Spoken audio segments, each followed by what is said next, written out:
ہم سب چونکہ قرآن کے طالب علم ہیں اور ہمارا قرآن سے بہت گہرا تعلق ہونا چاہیے۔ ایک تحریر ہم سنیں گے جس سے انشاءاللہ ہمارا قرآن سے تعلق مضبوط اور گہرا ہوگا، انشاءاللہ مزید مضبوط ہوگا۔ کاش کہ میں قرآن کے علاوہ اور کسی چیز میں مشغول نہ ہوتا۔ سفیان الثوری رحمہ اللہ نے فرمایا، کاش کہ میں خود کو صرف قرآن تک محدود رکھتا۔ ابن تیمیہ رحمہ اللہ نے فرمایا، میں اس بات پر شرمندہ ہوں کہ میں نے قرآن کے معنی کے علاوہ اور چیزوں پر زیادہ وقت ضائع کر دیا۔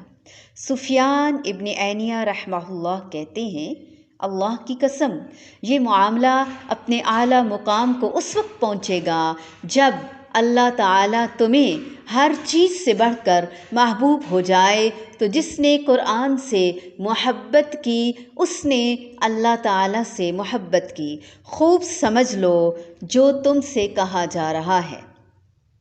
ابن مسعود رضی اللہ تعالی عنہ کہتے ہیں، جب تم علم کا ارادہ کرو تو قرآن کو قرے دو، کیونکہ یقیناً اس میں پہلوں اور پچھلوں کا علم ہے۔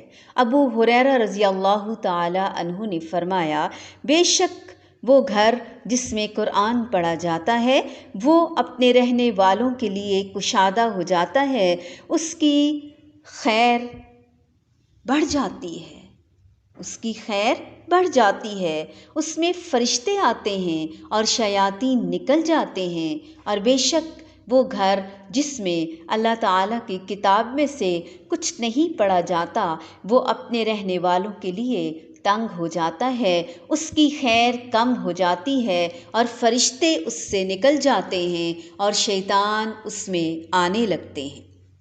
اعمش رحمہ اللہ کہتے ہیں، وہ چیز جس کے ساتھ اللہ تعالیٰ نے مجھے بلند کیا وہ قرآن ہے۔ حسن بصری رحمہ اللہ کہتے ہیں، اللہ تعالیٰ کی قسم قرآن کے علاوہ کوئی غنی نہیں اور اس کے بعد کوئی محتاجی نہیں۔ کسی سلف نے کہا، قرآن کا جتنا میرا حصہ زیادہ ہوا اتنی ہی میرے وقت میں برکت ہوئی اور میں مسلسل اسے بڑھاتا رہا یہاں تک کہ میرا حزب 10 پاروں تک چلا گیا۔ ابراہیم بن عبد الواحد المقدسی رحمہ اللہ کہتے ہیں کہ جب انہوں نے علم کے لیے سفر کا ارادہ کیا تو ضیاء المقدسی نے انہیں وصیت کی، قرآن کو بہت زیادہ پڑھو، اس کو چھوڑو نہیں، کیونکہ جس قدر تم اس کو پڑھو گے اسی کے مطابق تمہارے لیے آسانی کی جائے گی۔ الضیاء رحمہ اللہ نے کہا، میں نے یہ دیکھا ہے کہ اس کا بہت زیادہ تجربہ کیا ہے کہ جب میں نے قرآن کو زیادہ پڑھنا شروع کیا تو میرے لیے حدیث کا سننا اور اسے کثرت سے لکھنا آسان کر دیا گیا، اور جب نہیں پڑھا تو آسانی بھی نہیں ہوئی۔ حسن بن علی رضی اللہ تعالی عنہما نے کہا، جو تم سے پہلے تھے وہ قرآن کو تمہارے رب کے پیغامات سمجھتے تھے تو وہ رات کو غور و فکر کرتے اور دن میں اس کا جائزہ لیتے۔ عثمان بن عفان رضی اللہ تعالی عنہ نے فرمایا، اگر تمہارے دل پاک ہوتے تو وہ قرآن کی قرات سے کبھی بھی سیر نہ ہوتے، کبھی بھی سیر نہ ہوتے، کبھی ان کا دل نہ بھرتا قرآن سے۔ ابن مسعود رضی اللہ تعالی عنہ نے کہا، قرآن کو شعر کی طرح گا کر نہ پڑھو اور نہ ہی اسے ردی کھجور کی طرح پھینکو، اس کے عجائبات کے پاس ٹھہر جاؤ اور اس کے ساتھ دلوں کو حرکت دو، اور تم میں سے کسی کی فکر یہ نہ ہو کہ وہ سورت کو بس ختم کر دے۔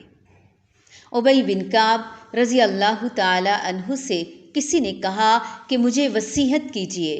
انہوں نے کہا، اللہ تعالیٰ کی کتاب کو اپنے سامنے رکھو اور اس کے حاکم ہونے پر راضی ہو جاؤ، پس بے شک یہ قرآن ہی وہ چیز ہے جس نے تمہارے بیچ تمہارے رسول صلی اللہ علیہ وآلہ وسلم کو خلافت دی، یہ وہ سفارشی ہے جس کی بات مانی جائے، وہ گواہ ہے جس پر الزام نہ لگایا جائے، اس میں تمہارا ذکر ہے اور ان کا ذکر جو تم سے پہلے تھے، فیصلہ کرنے والا جو تمہارے سامنے ہے اور خبر جو تمہارے بعد ہے۔ کعب الاحبار رضی اللہ عنہ نے کہا، تم پر قرآن واجب ہے کیونکہ اس میں عقل کی سمجھ بوجھ، حکمت کی روشنی اور علم کا سرچشمہ ہے، رحمان کی طرف سے آنے والی نئی کتاب ہے۔ کعب احبار نے کہا، السابقون السابقون، وہ اہل القرآن ہیں، اہل قرآن ہیں۔ ذُو-النون مصری رحمہ اللہ سے پوچھا گیا کہ اللہ تعالیٰ کے ساتھ انس کیا ہے؟ کہا، علم اور قرآن۔ حسن بصری رحمہ اللہ نے کہا، حلاوت کو 3 چیزوں میں تلاش کرو، نماز میں، قرآن اور ذکر میں، پھر جب تم اس کو پا لو بس چل پڑو اور خوش ہو جاؤ، پھر اگر تم یہ مٹھاس نہ پاؤ تو جان لو کہ تمہارا دروازہ بند ہے۔ قتادہ رحمہ اللہ نے کہا، اپنے دلوں کو اس کے ساتھ آباد کرو اور اپنے گھروں کو بھی، یعنی قرآن کے ساتھ۔ ابن مسعود رضی اللہ تعالی عنہ نے فرمایا، یقیناً یہ دل سمیٹنے والے ہیں، تو تم ان کو قرآن کے ساتھ مشغول کرو اور اس کے علاوہ کسی اور کے ساتھ نہیں۔ دلوں کو لا یعنی باتوں میں نہیں لگاؤ، کیونکہ وہ سمیٹ لیتے ہیں اپنے اندر جو کچھ دیکھتے ہیں، سنتے ہیں۔